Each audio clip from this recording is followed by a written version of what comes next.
তো এই যে যে আলুর দম খাইতে চাইছিল সে চলে আসছে আসলে পরশুদিন রাত 12:30টার উপরে আসলে আলুর দমের জন্য মরে যাওয়া ধরছিল একটু খাইতে মন চাই এটা চাই এটা চাই। তো আজকে যে মানে যখন আমি রান্না করতেছি তখনই মনে করছিলাম আমার হাড়ে যদি একটু তাড়াতাড়ি আসতো তাহলে গরম গরম একদম মনের কথা আসলে যে যেটা খাইতে চায় আমাদের জন্য তো রান্না করি না, যার জন্য রান্না করছি।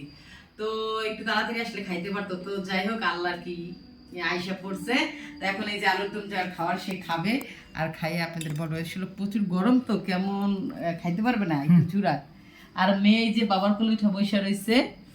মেয়েটা কার মতো হয়েছে দেখেন তো একটু আপনারা ভালো করে, আমার মতো না তার বাবার মতো। ক্যামেরা দেখলে দেখেন কেমন করে, এরা ব্লগার হয়ে গেছে।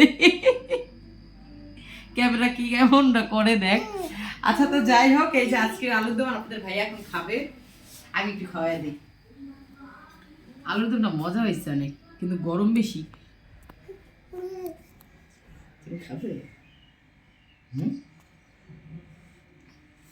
আমাকে খাবে? এত গরম খাইতে পার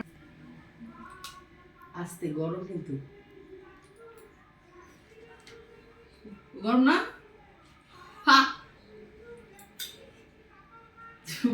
এখন আমরা আলুর দম খাওয়া দাওয়া করি, সবাই ভালো থাকেন সুস্থ থাকেন আর আমাদের জন্য দোয়া করবেন। আল্লাহ হাফেজ।